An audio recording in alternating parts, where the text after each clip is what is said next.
గోపాలపట్నమ్మా, వైజాగ్లోనా? ఎంతమంది వచ్చారమ్మా మీరు? 27 మెంబర్స్ వచ్చారమ్మా. 4 మెంబర్స్కి బాగుంది, మిగతా మెంబర్స్ అందరికీ వాళ్ళందరూ ఓకే, కానీ నలుగురికి మాత్రం ఇదే అయిందన్నమాట. నలుగురికే బాగుంది, మిగతా అందరికీ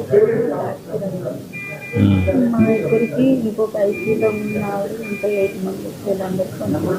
ఇప్పుడు నీకు ఎక్కడ ఫ్రాక్చర్ అయిందమ్మా? 2 ముడుకుల కింద నుంచి పాదాల వరకు.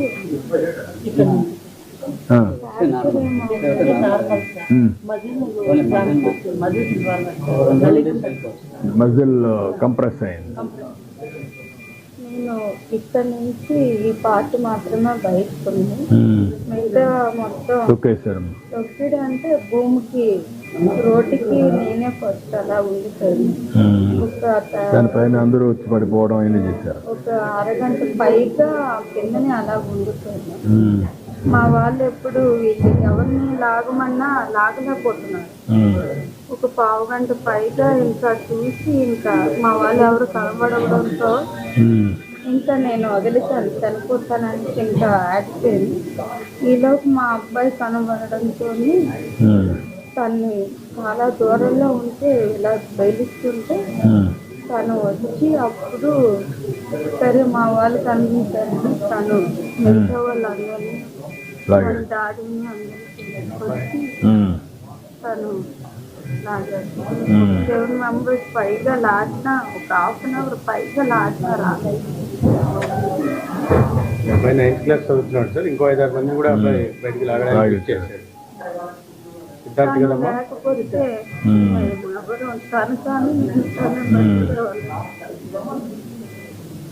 ధైర్యంగా ఉండమ్మా, ధైర్యంగా ఉండు, కాన్ఫిడెంట్గా ఉండు.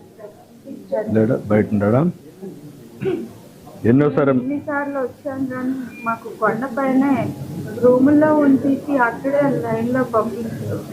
1 డే అయినా 2 days అయినా రూమ్ లో ఉండి అలా వెళ్ళేవాళ్ళు దర్శనానికి, కానీ ఇలా బయట నుంచి టికెట్లు తీసుకొని ఎప్పుడు వెళ్ళేవాళ్ళు. కానీ ఈ 5-6 సంవత్సరాలు అలా కదా, 4 ఏళ్ళు ఈ మధ్య ఎప్పుడు వచ్చావు? పోయినసారి ప్రతి సంవత్సరం వస్తున్నాం కదా. పోయినసారి అయితే ఇక్కడే పెట్టారట కదా. ఇక్కడ పెట్టినా మేము కొండపైన తీసుకొని వెళ్ళేవాళ్ళు.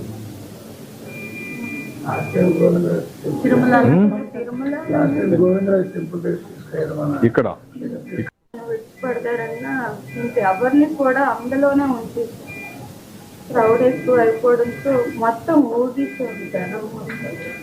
ఎవరికి కూడా అదేమ్మా, అదే తల్లి. థ్యాంక్ యూ అమ్మా. 12 గంటలకే గేట్ మూసారు సార్.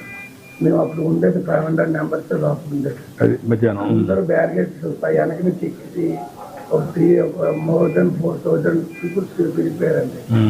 లోపల అసలు ఎటువంటి ప్రయోజనం లేదు, ఓన్లీ గేట్ ఒకటే, అది కూడా రాంగ్ వేలో ఓపెన్ అయిన గేట్.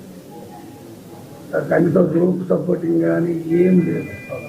బయట కూడా 10 మంది పోలీసులు ఉన్నారు. 10 మెంబర్స్.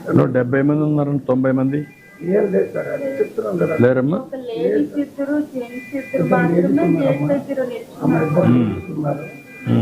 10 మంది పోలీసులు ఉన్నారండి. ఈ జీప్ తో మాత్రం పెట్రోల్ ఎక్కువ వచ్చేసి మళ్ళీ వెళ్ళిపోతుండేవాళ్ళు.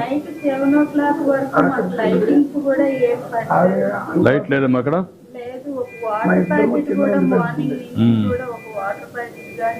మా అబ్బాయితో 10 మంది బయట లాగేసిన తర్వాత అప్పుడు వాళ్ళ అమ్మని ఐడెంటిఫై చేసి అప్పుడు నాకు పిలిస్తే నేను ఆల్రెడీ కింద ఇక్కడ వరకు ఉంది, నా హెడ్ ఒకటే బయట ఉంది, బాడీ అంతా కింద ఉంది.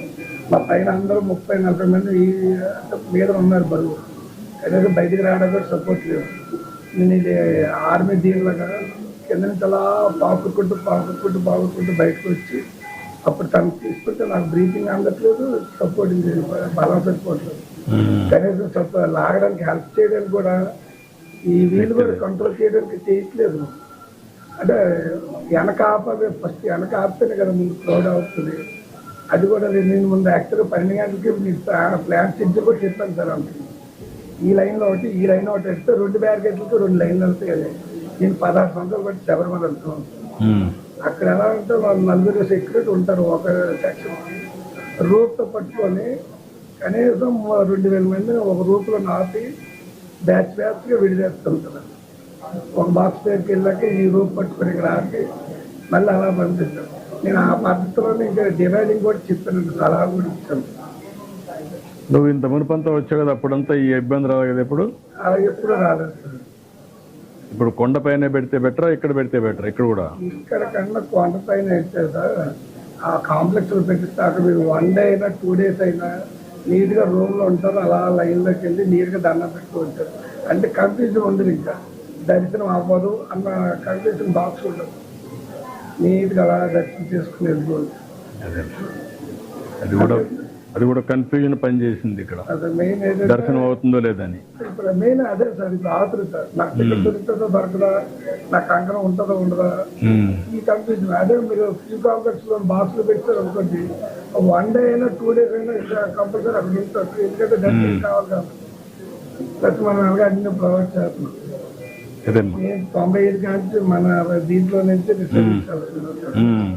95 నీ పేరు నాగరాజు నాగరాజు చంద్రబాబు గారు అంటే నాది దీన్ని కాన్స్టిట్యూన్సీ పక్కన భీముడి. అంటే మాది ఎల్లపల్లి మళ్ళీ ఎయిర్పోర్ట్ కానుకొని ఉంటుంది, ఒక్క బిట్టే భీముడి కాన్స్టిట్యూన్సీ ఉంది సార్. అంటే గణబాబు గారి కాన్స్టిట్యూన్సీ ఏసీ మెకానిక్స్. పేరుగొండ మరి దర్శనం చేసి పంపిస్తాను, మళ్ళా జరగకుండా ఏం చేయాలను అన్నీ. నాకు రేషన్ కార్డు కూడా లేదు యాక్చువల్గా, ఈ మన జగన్ రెడ్డి గారు మొత్తం ఉన్న రేషన్ కార్డు కూడా తీర్చారు యాక్చువల్గా. మాకు మా మదర్ కలిసి మాకు 82 కంటే రేషన్ కార్డు ఉంది. నేను ఇమ్మంటాను, నేను మాట్లాడతాను. మీరు రాసుకొని ప్రద్యుమ్న నాకు ఇవ్వండి, నేను మాట్లాడతాను, నేను చేపిస్తాను. ధైర్యంగా అంటే మాకు ఫ్యామిలీ అంతా బాగా. నేను ఒక పని చేస్తున్నానమ్మా, మనిషికి 1 లక్ష రూపాయలు ఇమ్మంటాను, సరిపోతుందా? మెడికల్ ఖర్చులు మీరు ఏం పెట్టక్కర్లా, మీరు ఖర్చులకు అన్నీ చేసి దర్శనం చేపించి 1 లక్ష రూపాయలు ఇచ్చి పంపిస్తాం. మీరు వెళ్ళండి అందరికీ. బాగా నీకు మళ్ళీ ఏమైనా ట్రీట్మెంట్ అవసరమా? నాకు అందుకే 2 కార్లు ఆపరేటింగ్ సరిగా అవ్వట్లేదు. ఆ అమ్మాయికి ఒక పని చేస్తాను, అలాంటి కేసులన్నీ మీరు రాసి ఇవ్వండి. ఎంతమంది ఉన్నారు ఇలాంటి వాళ్ళు? ఎంతమంది ఉన్నారు?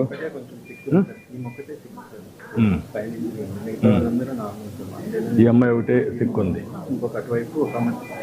ఎంతమంది ఉంటారు మొత్తం ఇలాంటి వాళ్ళు? 2. వీళ్ళిద్దరికి 3 లక్షలు ఇస్తాం. వాళ్ళు అక్కడ పోయినా కూడా హాస్పిటల్లో అన్ని చూపించుకోవడానికి వీళ్ళందరికీ 1 లక్ష రూపాయలు ఇచ్చి పంపిస్తాం. దర్శనం కూడా చేసి పంపిస్తాం. సాయంత్రానికి కొంచెం మళ్ళీ ఇవన్నీ చేసి మీరు రేపు కదా పోయి ఎంఆర్ఐ చేశారు, కానీ మీరు ఏమైనా ఇప్పుడు ఎంఆర్ఐ నార్మల్గా ఉన్నా రేపు నడవడానికి మూమెంట్కి సహకరించేది ఏం చేయాలో చేయండి. ఫిజియోథెరపీ అవన్నీ చేయండి, అవన్నీ చేసి సెట్ చేయండి. ఓకే. అంటే దర్శనం చేసుకోవాలన్నారు కదా కదమ్మా, ఎప్పుడు చేసుకుంటావు దర్శనం? రేపు చేసుకుంటావా?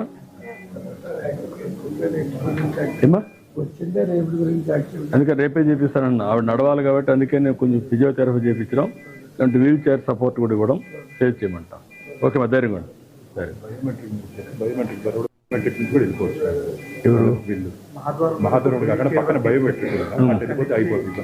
చేయించండి, అదే వర్కౌట్ చేసి అవన్నీ పెట్టండి.